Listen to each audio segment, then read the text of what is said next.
the biggest challenge, once you get behind some of the technicalities of grammar, that I see that students face have to do with organization and structure of your paper. And I'll say what I think. I think we're often so rushed, on one hand, that we just figure if we do good research, right? If we feel like we have a good idea of some good points and we just put it all together, the reader will get it. On the other hand, if you're like me, the other thing that happens, and this still is something I have to deal with, if we do a lot of research and we think broadly and deeply about a lot of issues, we can get lost in our research.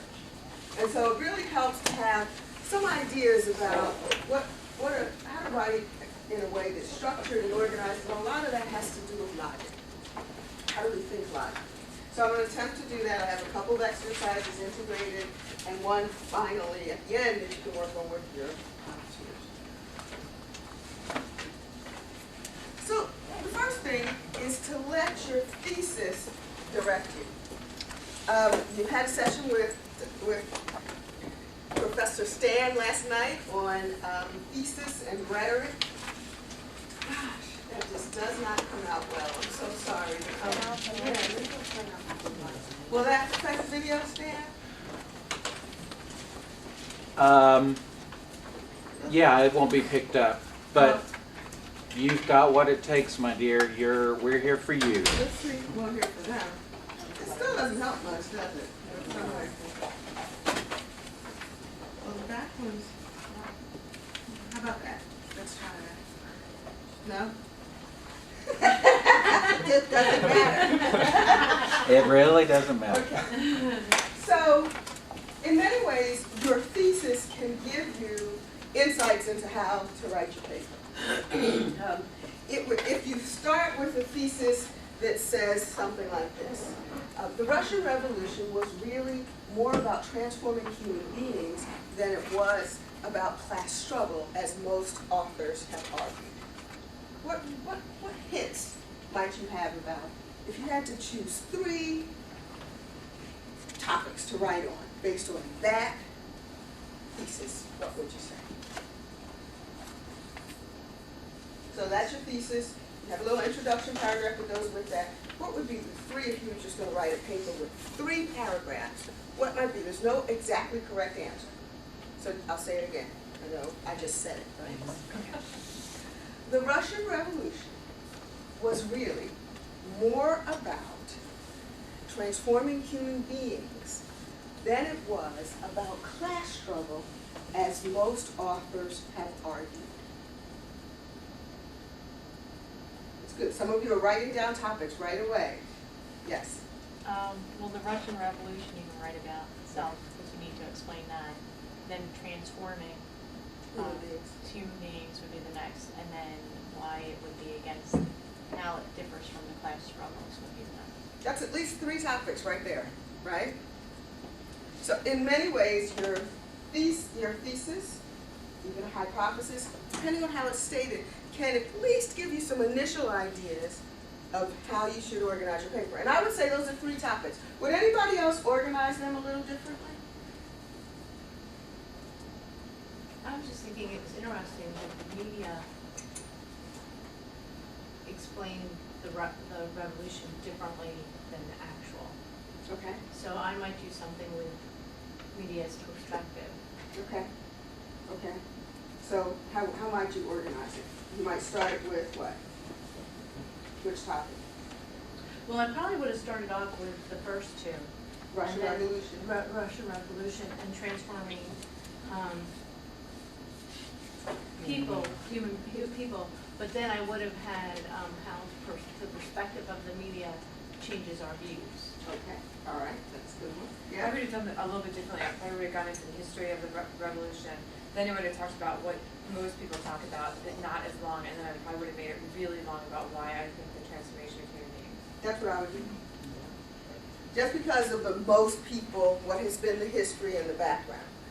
Either way, I mean, we could debate that right now. The point I really want to make initially is the first place you should look and think about when you're writing a paper is, what is your thesis statement, and how does that suggest some critical, at least critical issues that you should focus on. And then even how much you organize. First step. Okay, so I say exercise 1A. If you look at your, the handout we gave you, the very first page says, suggest a possible kind of background statement that you could use for a thesis. Consider, if you have a paper already, you're going to work with your tutor on for our exercise at the end for 30 minutes. Consider using that thesis, or consider my little prompt, and you can write a thesis. At the end, I'm going to ask you to quickly, in the 30 minutes, try to structure a quick essay and write a quick essay. So you might want to start jotting down the thesis now if you want. Okay? You can write a thesis statement about your experience at Eastern, which is the topic on the paper, or you can, as I said, if you have a paper or something, you can use that.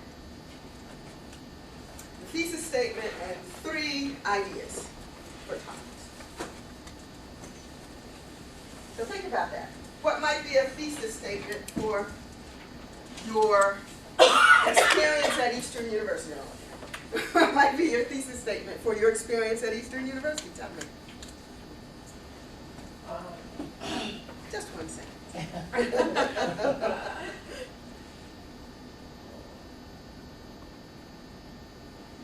Eastern University provides, how about that? Eastern University provides an inclusive academic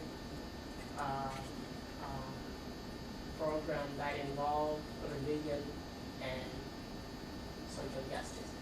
Ooh, okay, there you go. So what might be a couple of topics you would use to organize a paper around that?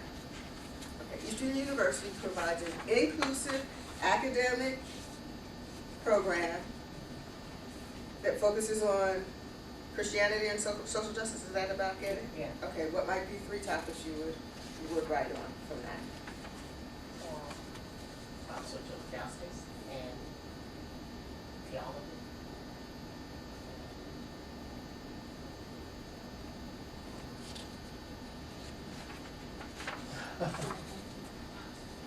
Eastern University provides a program.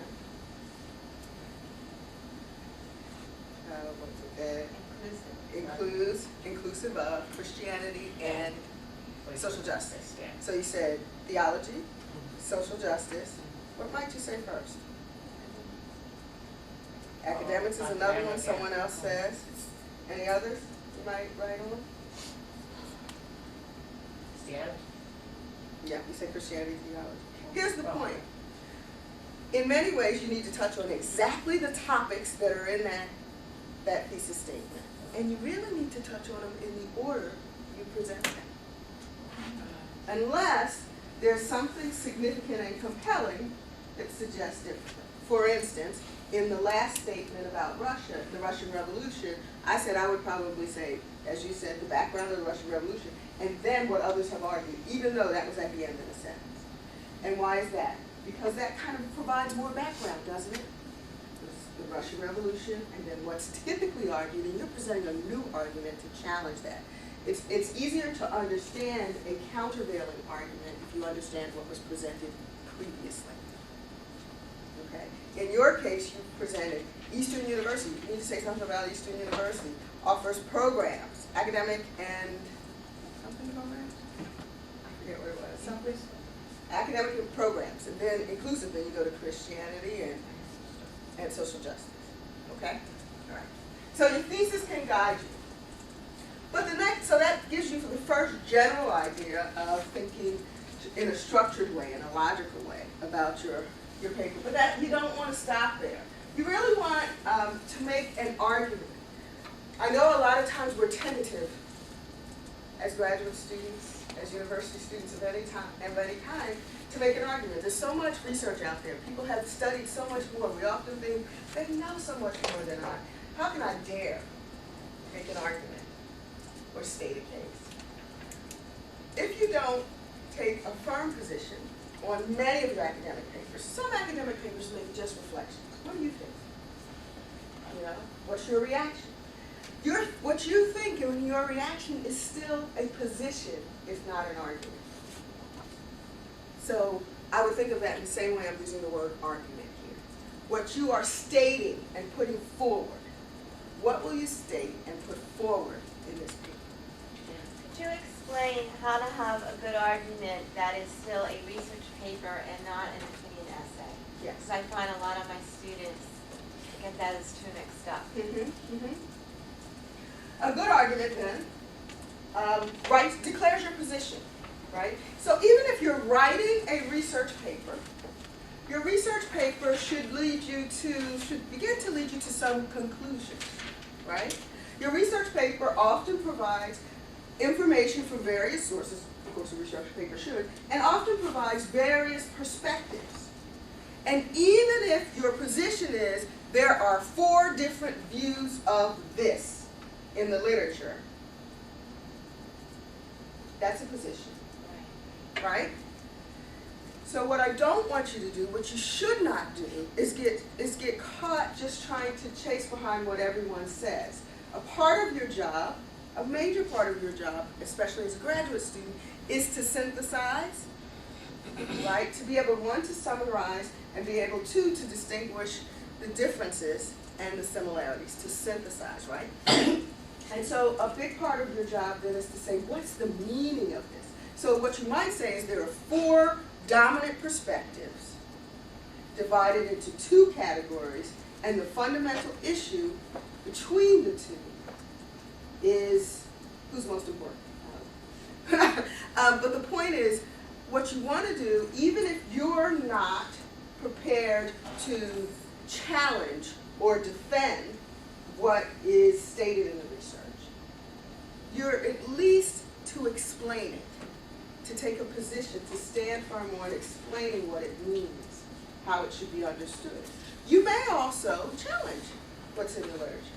You may challenge a particular researcher's position, and then you have to back up your argument. So if you think about this notion of argument broadly, what it means then is that you take a position, and your position may be to challenge what someone has said, but your position may also be a position about what's important to be studied. It may be a position about what you have found in your research. Your position is specifically how you view and understand it and what you will argue and present within the paper. Does that make sense? Your position is how you view it, what you are stating. You need to state a claim. You need to make a statement. It's not good enough just to say there are 10 different people who've written on this, and here's what everybody says. We want you to do a little more than that as a graduate student. We want you to be able to argue a point.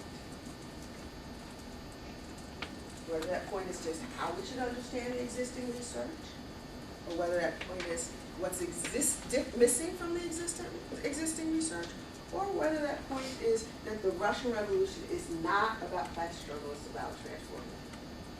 Whether it has to do with content. But your goal is to take a position. And so, a good argument or position, a good argument begins with the writer's position on the problem at hand. Whether the problem is the research, whether the problem is an issue-specific problem. Oh, I should say, a good argument should acknowledge the opposition. So, here's always the challenge, right? You don't want to go so deeply into all of those arguments that say that the Russian Revolution was about class struggle that you barely get to even talk about your position that it's about transformation. Sometimes there's so much research, if you wanted, on the alternative views that you can get lost and give so much credence and so much attention to alternative views that your view doesn't have as much development. So the thin line here, the challenge here, is to acknowledge that there are other views. And to be able to at least state why you've chosen your view, while your view is the one being presented as opposed to the alternative view. Sometimes it's because the alternative view is missing. because the alternative view is missing something you deem important. Sometimes it's because the alternative view is not fully developed. It should include clearly defined premises that illustrates your argument's line of reasoning. So, the Russian Revolution is more about social transformation, transforming people, than it is about class. Because if you read Lenin's works, Karl Marx's works, you will find that more than 80% of the works, this is not true. Is that borne out by the research? is focused on the idea of human and individual social transformation, individual and social transformation. And so you're setting out your premises. The premise is you're basing this on their writings and their works. So you're not basing it on what happened in Soviet Russia under Lenin. You're not basing it on the Trotskyites. You're talking about Marx and Lenin and their writings. So you're laying out your premises right at the beginning. Does that make sense? You hear what I'm saying? Evidence that validates the argument's premises. So your paper, if you're going to make an argument, you're going to have some evidence to back it up, right?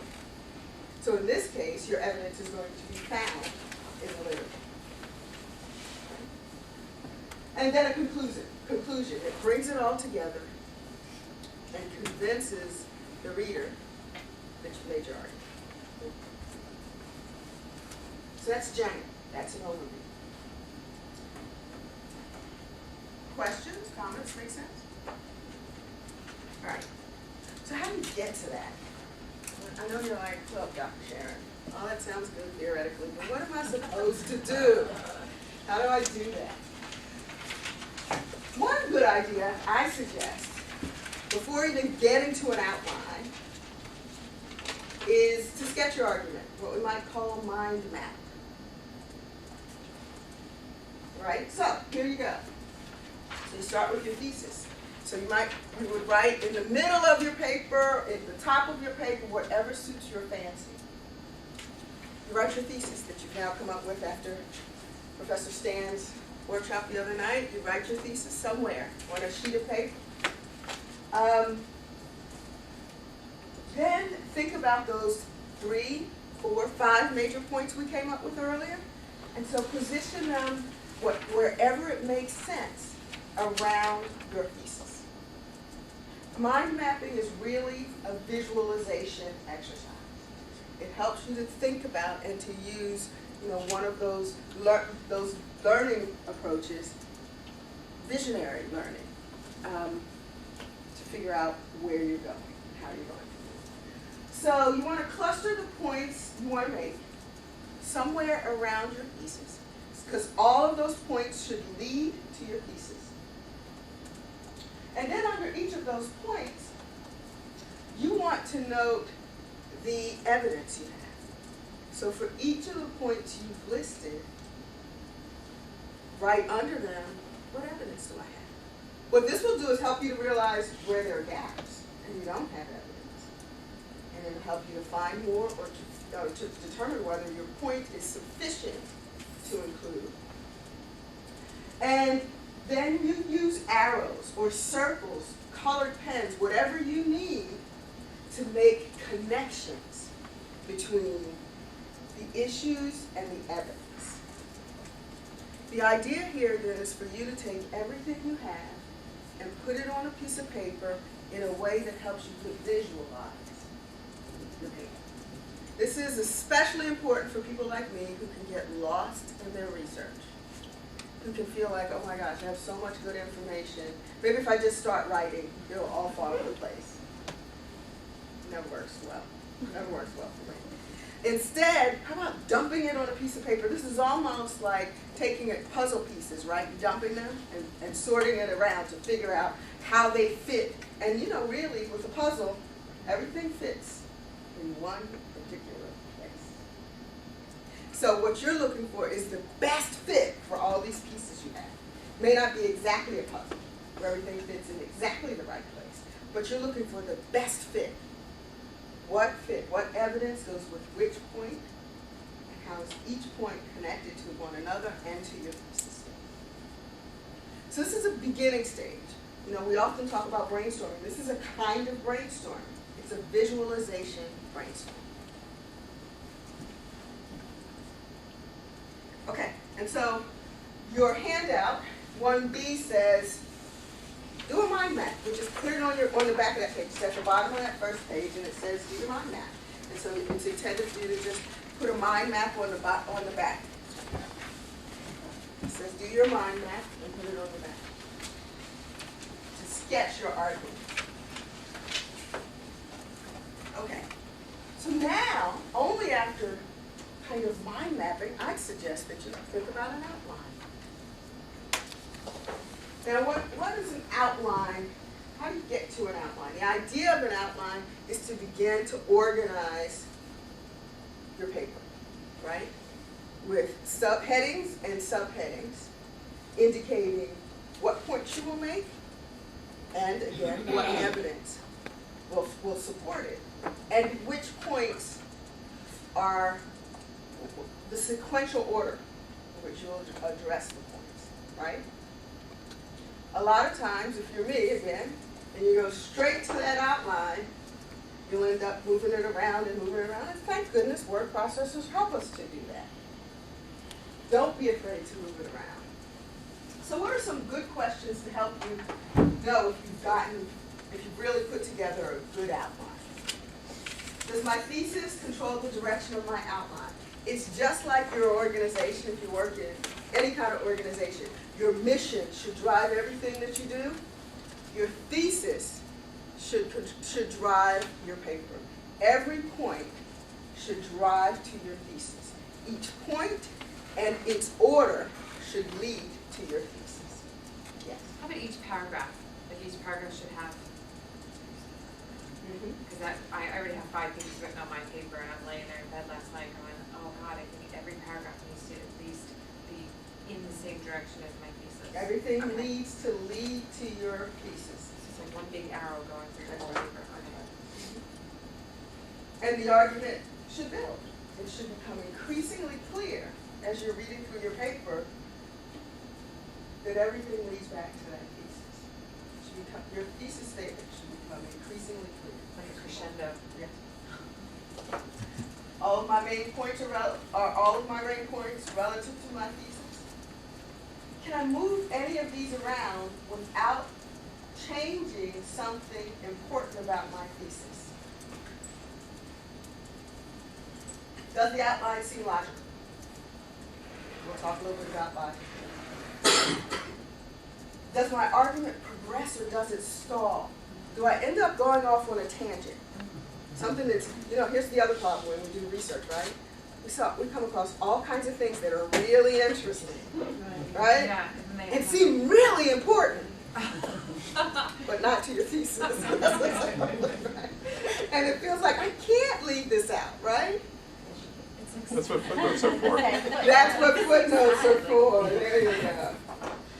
And it's increasingly hard, right? We have access to so much information that we have to be, and the test is, does it lead to my thesis? Even though it's critically important. Even though, let me see if I can hear a question. Marx's, theory of capital is amazing. And you could go into details and write even more than he wrote about it. But that's not where your paper is going, right? You're really talking about what others have written and the point about human transformation. Does my argument progress or does it stall? If my argument seems to take a turn midstream, does my thesis anticipate that turn? Maybe I've said that maybe your thesis says, well, Karl Marx may have focused a lot on class struggle, but when Lenin came along, he changed. So, if I do write a little bit more about Karl Marx's theory of capital, it might fit here. because I've indicated that it's not until Lenin that it changes. But you can't take a turn and seem to go off on a rabbit trail if it doesn't lead, if that rabbit trail doesn't lead back to your thesis, right? Do I have sufficient support for each of my points? That was the question we raised briefly during your mapping exercise, and it's the continuous question. If I were just reading this, and we step outside of ourselves, and I read this evidence, would I be convinced? For each point, if I said that Lenin's theory of the vanguard is fundamentally about empowering people, that Lenin's, I'm testing myself here, my own memory of the Russian Revolution, that Marx's fundamental philosophical view was that people are social beings, which is true, it is his fundamental philosophical view, and that ultimately his goal for socialism was a natural goal, even though he thought that all nation states that were small should be trampled by those that are big to get to socialism. He was fundamentally concerned about people.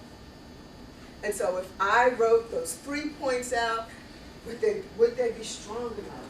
If I wrote those 3 arguments out, are they strong enough? Are they strong enough, Stan, to make the case? I'm learning. I'm impressed. Karen?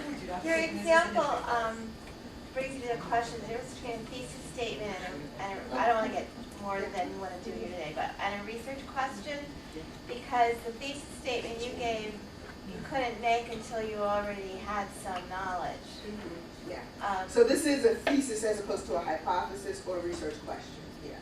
Yes. I'm really talking about by the time you get to the point where you're taking a position. So you've done some research around the topic, Yes. and then you come with the, okay, thank you. You know what though? I'm finding that I just started to, and I'm hoping this is going to get easier, but a lot of times I'm reading, and I'm not totally getting it, and this is due in 3 days.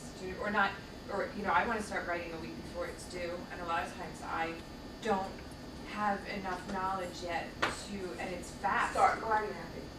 Okay. Start mind mapping. Even without a thesis, at least you can start putting buckets of information together. Because what I did was I started an outline, and it just looks. And do you have a research question or a question for your assignment?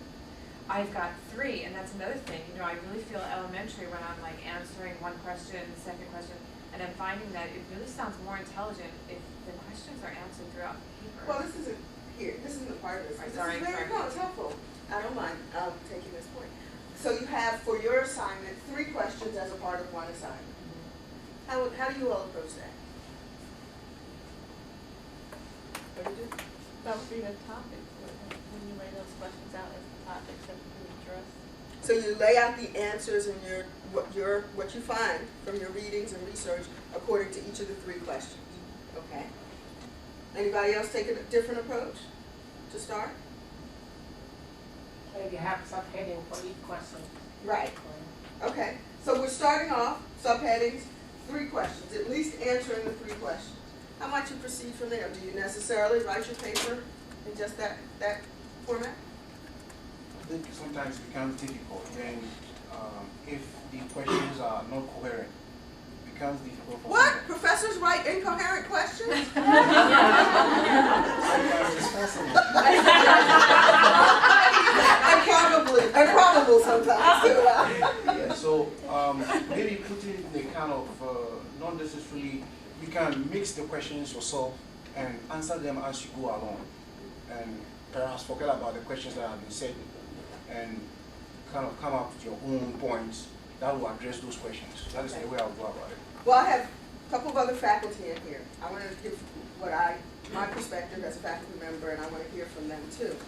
If I give you 3 questions as one assignment, it's because those questions are to help you to flesh out the main point of what I want you to address. And so for me, the order doesn't necessarily matter, but you doggone for sure better answer all 3 of those questions. Right, you guys? Right? And Anybody I else? don't want to have to dig through the paper to figure out whether you did answer all 3 questions. Sure. So subheadings help, Yeah. right? You definitely want to make it clear. They should probably be addressed in your opening paragraph. Even if it's not the question, Right. the answer to the question that very clearly is clearly stated in such a way that we know it's the question. So, does Marxism transform people? Marxism transforms people because, or in such and such a way. Flip the question. It should be very clear that you're addressing. Now, this isn't just a paper, but this is helpful in terms of how do you structure writing paper that responds to an assignment. Your assignment should always specifically, clearly address the questions that are raised. They should be clearly identifiable. They should be the focus of your paper as noted in your thesis paragraph. And frankly, they should be the building blocks for your paper. Okay? You don't want to go way off and have, as Professor Karen said, have us stretch, kind of reaching through, searching, trying to find what you're writing about. So you begin with, maybe mind mapping, putting all the information together. It's okay if you reorder. It's okay as long as it's logical, as long as it makes sense, as long as it makes your argument. Right, but I find it pushes me when I feel like I don't understand the concept that I have to answer these questions about, and once I start to write about them, for some reason, then it starts to become more clear. It's amazing Maybe to you me. need to free write. That's Okay. right. You may need to free write. The challenge I have with free writing, though, is at some point you really do need to do some of this. You need to be thinking about how do I make my argument. Right, So that's maybe what you happens. need I to do go that, back and and then forth I end with up going free back and writing then doing an and the outline. mind mapping and the outline. Yeah, because you have to really know what you're talking about in order to do an outline. Yeah, John. I just wanted to gloss on that. I think this is one of the things that happens too during the writing process. Some people write and discover their topic as they're writing, but you can see where the problem runs. You hear the student's perspective and then the instructor's perspective, and they're different. In other words, the student's saying, I get to the end and I've discovered my topic, and the instructor's saying, I want to know that you've answered the question and not have to search for it. Yeah. And so one of the things that has to happen in the process is once you discover that, then you have to drag those, those topic points, the answers up front so that it's clear for the reader who's very interested in In knowing. my final for her, I wrote a thesis statement 10 pages later, and I wrote it like 3 days before, 4 days before. I wrote 10 pages. I went back and I realized that I changed. So then you change it. Oh my God, I had to go back and change it. I realized I changed my own mind. What you'll see that I say here is write your introduction paragraph last. That's what I suggest. That's what I do. I mean, you have an idea of a thesis statement. You're building an argument, but as you go through, it may change, and you can write it probably best after you've really worked through your argument. This thing about alternative views. Have I acknowledged? Have I made a place in my outline where I acknowledge alternative views? Sometimes opposing views. Did I cover it thoroughly? Sometimes when we're under the gun and we're writing fast, we're writing for an assignment, we just stop. Sometimes it's just like, time out. Conclusion is enough, right? Did I reach the page limit?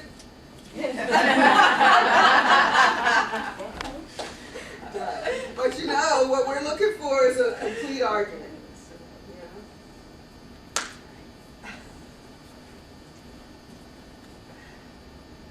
Okay. All right, so you've been trying to outline and develop your argument. How do I, put together this evidence and what's the logical flow? Again, sorry for the ugly green. Sometimes when we're writing, and we're especially writing to our position, we can make things fit, right? We can say, we can gloss over some things, right? There might be some facts about Marx and the Revolution that don't fit in with my argument. I thought about the Bible. That's what people do with the Bible. They They pick and choose. pick and choose, and they pick a scripture that fits what they're trying to say. And it doesn't always. Right. So to our best knowledge, we want to ask ourselves, have I glossed over something that's important? Right? That needs to be acknowledged. Have I manipulated any fact? Left out any data? Twisted any evidence? We don't intend to. I know you don't intend to do this. But it undermines the validity, the credibility, the legitimacy of what you write. If we don't, of what we write, we don't do our best to present information and our own ideas as well as facts with as much truth and accuracy and thoroughness as possible. Again, do I have enough evidence to support my point? What's enough? How do we know how much evidence is enough? What do you look for? If the argument is fully developed, because a lot of times I'm finding that people can develop other people's arguments really well, and then they begin to flesh out their argument, and then it just stops. And so I'm at the laptop saying, I want more. I mean, like, you started off well, but where you haven't gotten there. So, anybody else? Any other props in here? What's enough evidence for you when you're reading? That supports the thesis. That it's complete enough within the page limitation. So that means the student has to, or when I'm a student, I have to really be very thoughtful about the thesis statement again, how broad or how focused the thesis statement is. So I can do justice to it within 8 pages or 25 pages. I think that it's not anecdotal or emotional. Like, I had a student once that was writing about leadership and change or something, and she said she wanted, her topic was her own church. You know, my church is really making an impact in our neighborhood. Well, I mean, yeah, I hope it is. I'm sure it's a great church, but how do you know that? How do you really know? You may believe that. You may wish that was true. That might be what you hear from the pulpit. But as a professor grading it, I need to hear you make the case and support that. So that's a great example. Because we might say, I think I would look for, okay, so is it intentional? So what does your pastor say from the pulpit? What is your church doing concretely? Those things might be convincing. But then, thirdly, we want some evidence, some information of what is the impact in the community, right? That would be enough evidence.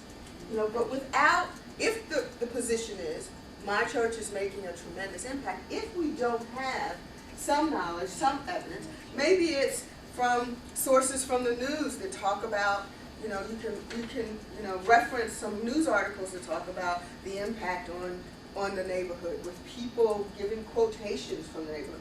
If there are some statistics, if there are some, again, some interviews where people talk about, give personal stories of the impact on them.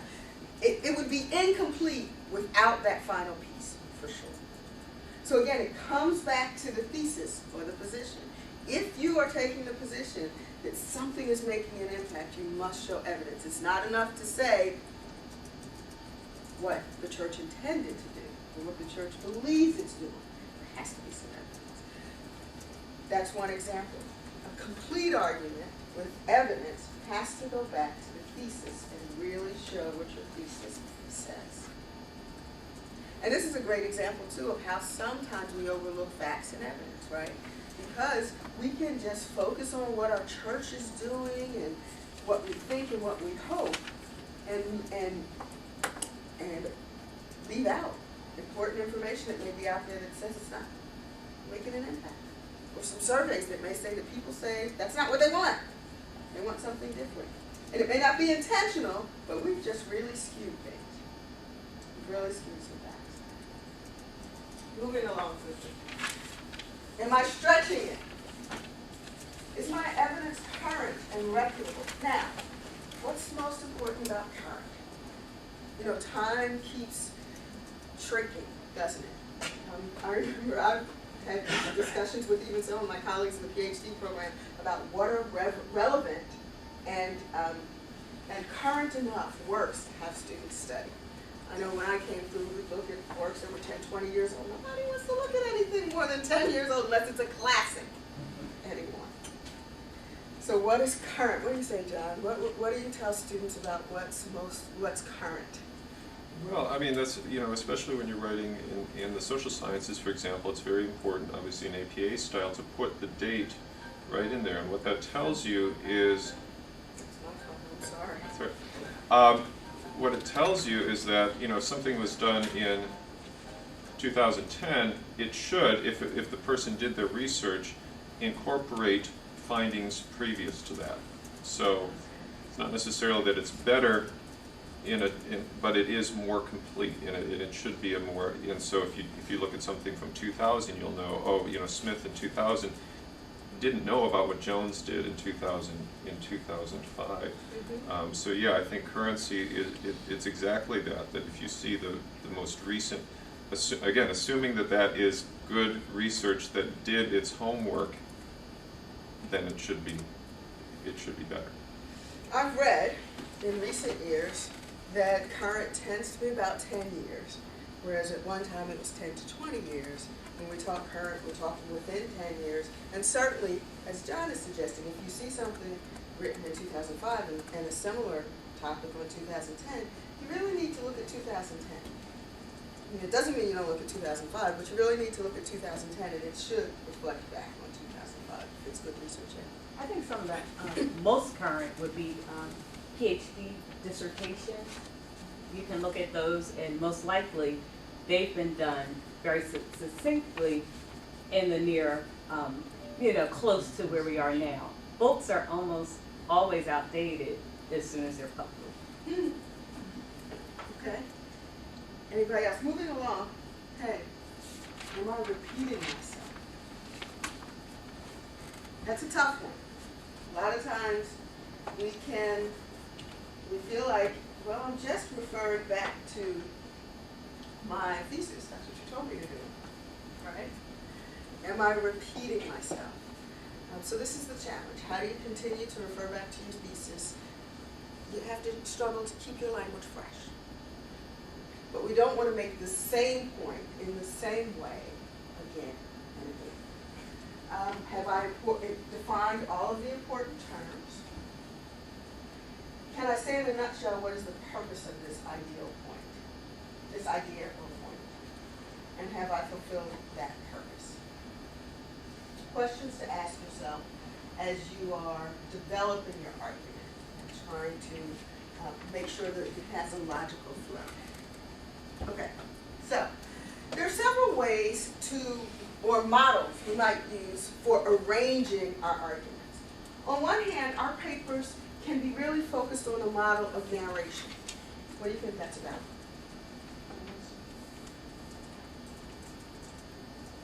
What is a narration model? It's telling a story. Now, you might say, oh, tell a story, you tell it in a sequential order. Not necessarily. You know, sometimes people start telling a story from the back and work their way forward, or from the middle, whatever. But that gives you, right, however you choose to tell the story, that gives you your format or your model for organizing or arranging your paper. So it's important to know which of these approaches, these are some, there may be others, but these are primarily the approaches we use, are yours. Narration, telling a story. Another model for arranging your paper is a description, typically where you explain the characteristics of something, right? Explaining the characteristics of a thing, a process, often then has inherent with it a certain arrangement, right? If you're explaining the characteristics of a car, You may choose to start by explaining what a car does, right? And then you go to explain at least different parts, right?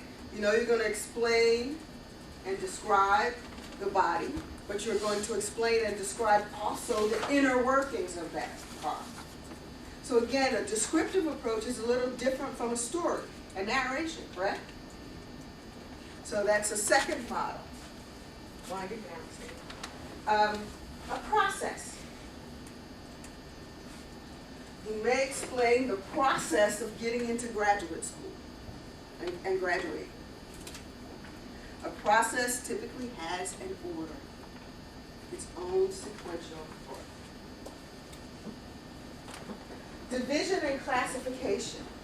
Your paper may be focused on trying to describe differences between subjects, objects, right?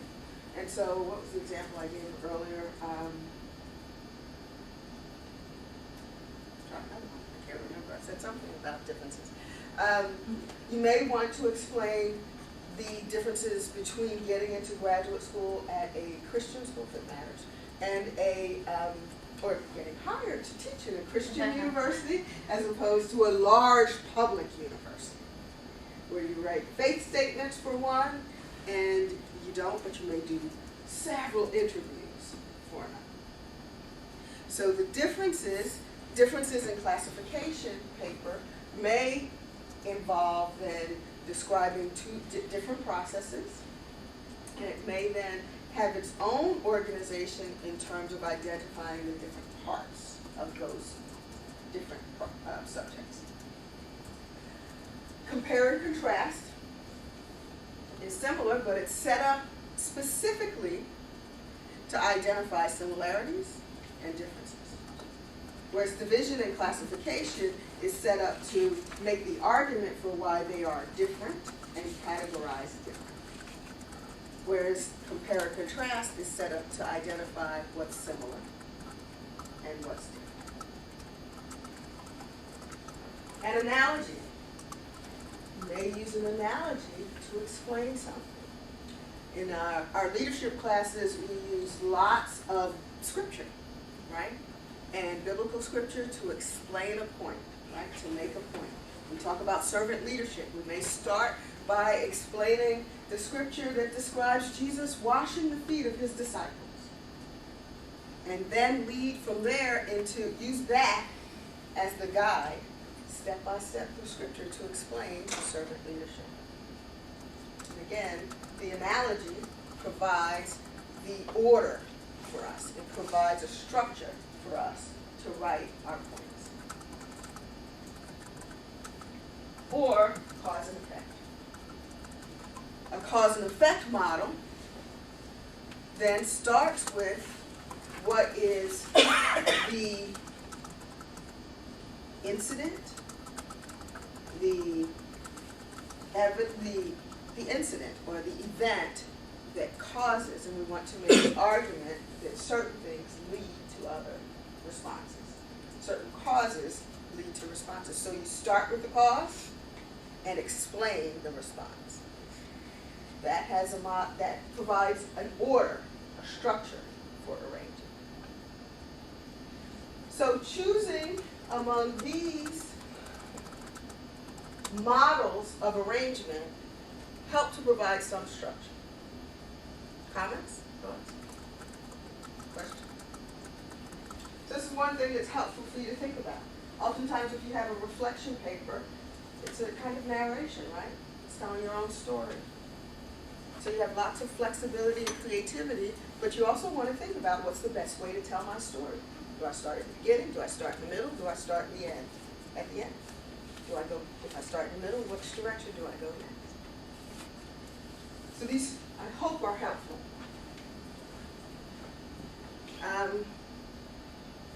Okay, this is almost last.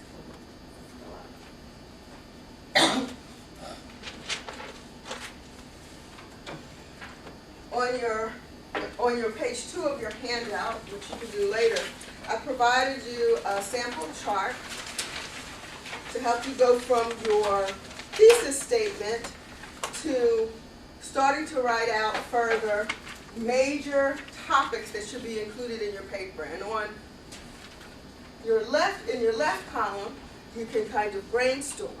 And then in the right column, consider some of the slides here and the information we've talked about to then reorder based on what model you choose, based on some of the questions we've reviewed, to reorder what might be the points you write in your paper.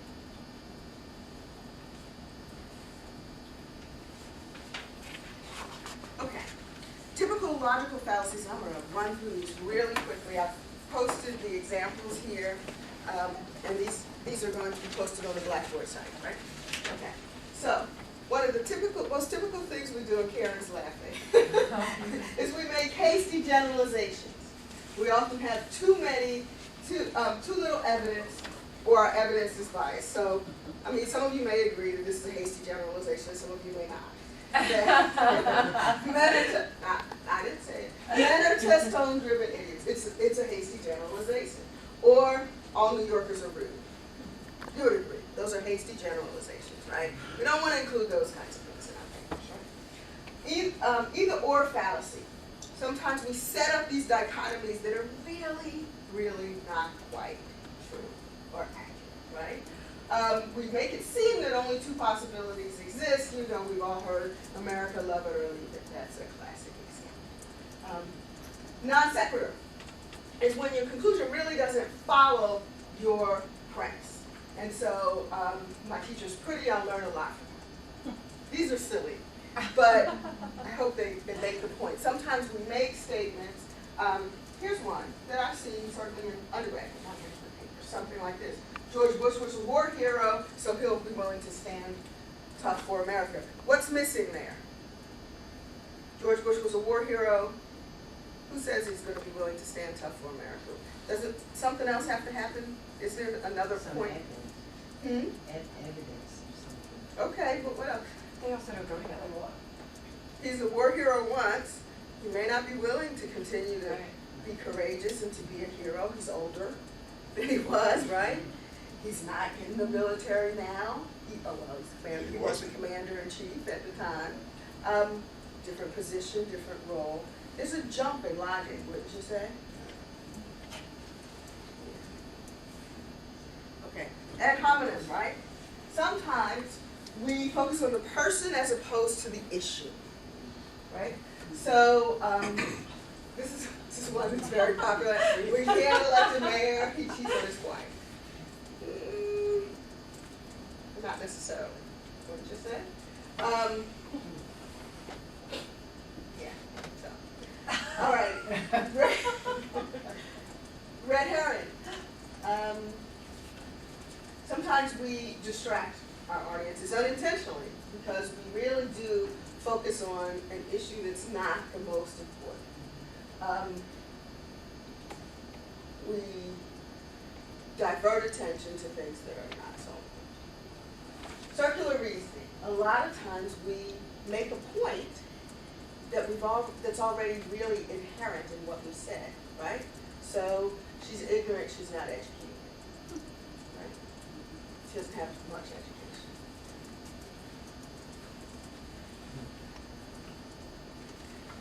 This is the last one. Sometimes we set up false analogies by assuming that because two things are alike in some ways, they're alike in all ways, and there's the classic grandma's advice. Why should he buy the cow when he can get the milk for free? Is he buying her or what? You know, this is the grandmother's advice to her granddaughter who was contemplating living in hospital. A post hoc or ergo propter hoc is assuming that because A is followed by B, that A caused B, right? So in this case, it rained today because I washed my car. We know that's obviously not the case, but sometimes we make those kinds of conclusions. We draw those kinds of conclusions. And you know, the first of my examples are usually pretty silly, but the second one's a little more significant. The stock market fell because the Japanese are considering implementing import tax, sorry.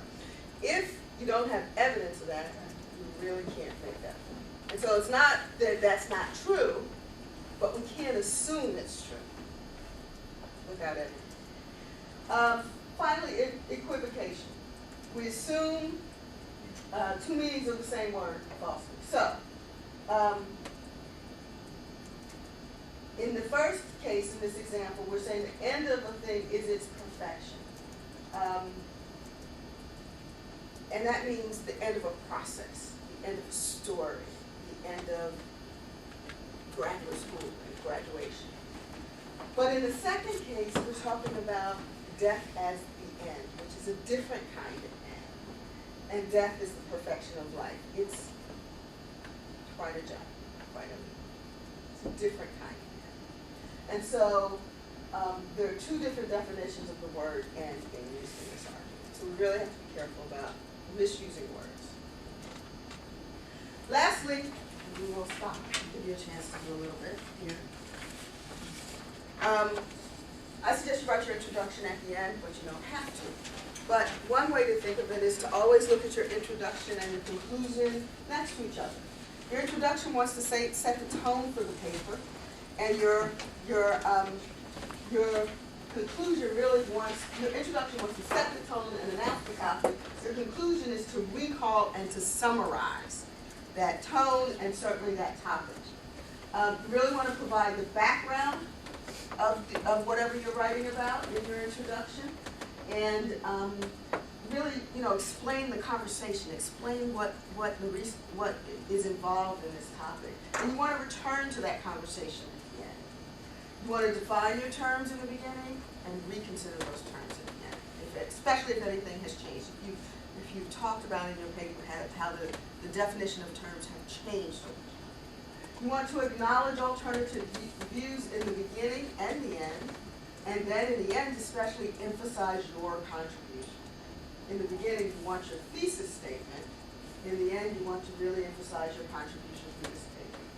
So again, I suggest you write it after the rest of the paper, and then I suggest you write your conclusion right along with, or look at it side by side with your introduction.